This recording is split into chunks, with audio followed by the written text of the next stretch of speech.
मौजूदा हालात, बढ़ती हुई महंगाई और आवाम पर टैक्सेस के भरमार के बाद सिंध डॉक्टर्स इत्तेहाद की तरफ से डॉक्टर्स का मौक़िफ़ पेश होना ज़रूरी था।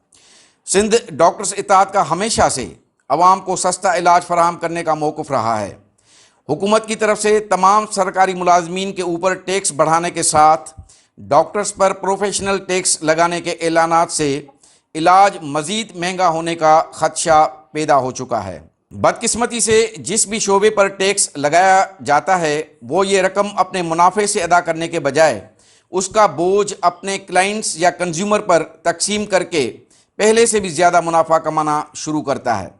दुनिया भर में जहां एक ठेला भी रजिस्ट्रेशन और कवायद व ज़वाबित पर अमल करने की यकीन दहानी के बग़ैर अपना कारोबार नहीं शुरू कर सकता, लेकिन पाकिस्तान में कोई भी कारोबार किसी भी ज़ाब्ता अखलाक के बग़ैर शुरू करना एक मामूल है, जिसमें शोबा सेहत भी शामिल है, जो इंसानी खिदमत के बजाय अब एक मुनाफा बख्श कारोबार बन चुका है और ये कारोबार भी सरमाएदार तबके के कंट्रोल में है।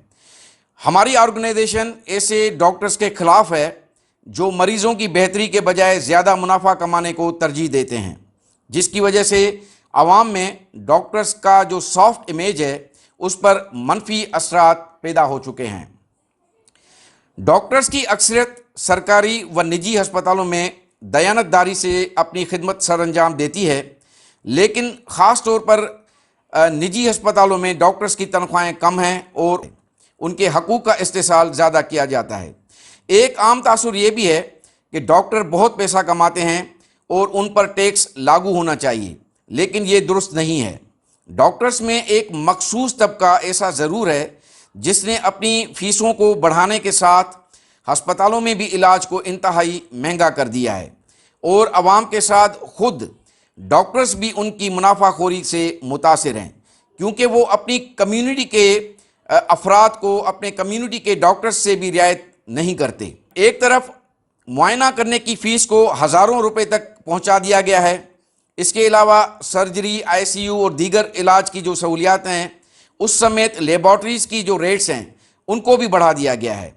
खैराती और फलाह व बहबूद के नाम पर चलने वाली अस्पतालों जो खरबों रुपए की ज़मीन मुफ्त और अरबों रुपए की टैक्स छूट लेते हैं, उसके बावजूद वो पाकिस्तान में सबसे ज़्यादा महंगा इलाज करते हैं।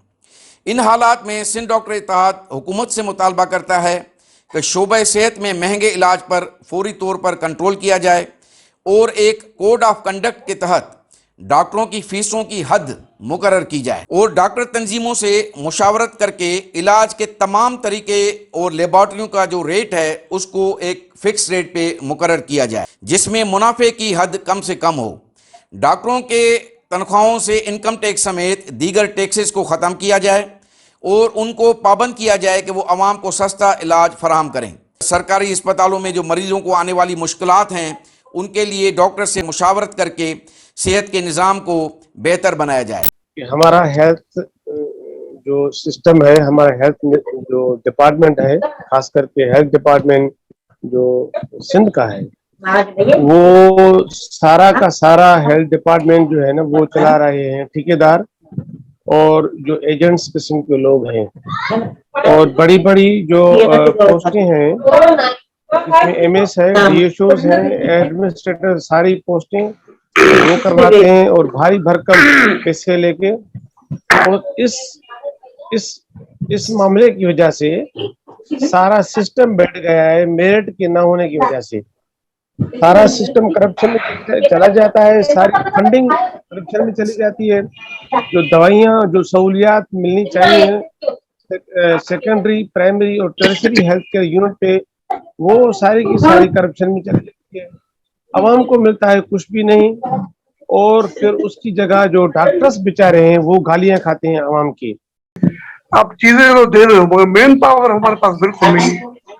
मेन पावर बिल्कुल नहीं। मिसाल के तौर पे आपने सीटी स्कैन की मशीन तो लगा दी, एमआरआई की मशीन तो लगा दी और सारी मशीनें, सीआर एक्सरे की मशीनें भी लगा दी, मगर मेन पावर हमारे पास बिल्कुल नहीं है। और जेनेटोरियल वर्कर्स भी बहुत कम है, बिल्कुल कम। और हमारा जो ईआर है, इमरजेंसी सीओडी जिसको बोलते हैं हम लोग, उसमें कम से कम सिक्योरिटी का निजाम होना चाहिए कि हमारे डॉक्टर को कुछ ना हो सके। क्योंकि फेस में हमारा केवलिटी का डॉक्टर होता है, और केवलिटी का डॉक्टर जो होता है ना, वो हमेशा दिखाता है कैसे वो चलेगी मशीनें, वो जो MRI की मशीन है वो कैसे चलेगी, उसका प्रॉपर कोर्स होना चाहिए। CT स्कैन की मशीन किस तरह चलेगी, उसका प्रॉपर कोर्स होना चाहिए। CRO मशीन कैसे चलेगी।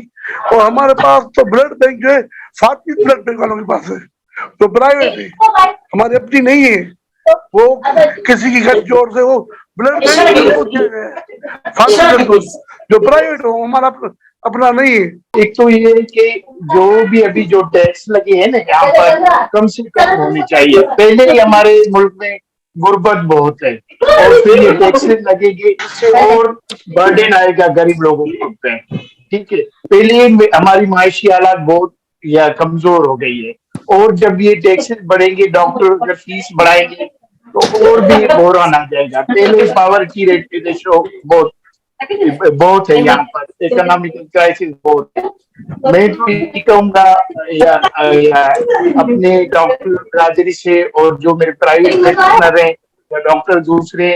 तो नाज़रीन, जैसे कि आज आपने देखा कि हमने एक ये प्रोग्राम जो आज हमने ऑर्गेनाइज़ किया, उसका मकसद सिर्फ ये था कि हम आवाम को इस महंगाई के दौर में हम जो है ना सस्ता इलाज फराम करें, और डॉक्टर्स का भी अपना एक रोल हो जो हम इसमें अदा कर सकें। लेकिन हुकूमत की तरफ से जो आपने देखा है कि जिस तरीके की टैक्सेस डॉक्टर्स पे लगाए जा रहे हैं, और एक आम तासुर ये पैदा हो चुका है कि डॉक्टर्स के कोई बहुत अमीर कम्युनिटी है, लेकिन ऐसा नहीं है। डॉक्टर्स में भी एक कुछ कैटेगरीज हैं, जो कुछ ऐसे लोग हैं जो बिल्कुल पैसे के पीछे पड़ गए हैं और उन्होंने अपनी फीसें भी बढ़ा दी हैं और हॉस्पिटल के रेट भी बढ़ा दिए हैं। लेकिन जो आम डॉक्टर्स हैं वो बेचारे बहुत काम भी करते हैं और आम लोगों की ही ज़िंदगी गुजारते हैं, उनके पास कोई ऐसे इंसेंटिव नहीं है। इस हवाले से आज हमने ये अपना प्रोग्राम किया, और आपने सुना कि पार्टिसिपेंट जो कि अभी तो हमने बिल्कुल कम उसको रखा है क्योंकि टेक्निकल प्रॉब्लम हो रहा है, टाइम का भी हमें इशू होता है। तो इस डिस्कशन को हम कंटिन्यू करेंगे। तब तक जो आज हमारा ये सेशन था उसको हम अलविदा कहते हैं। अल्लाह हाफिज़।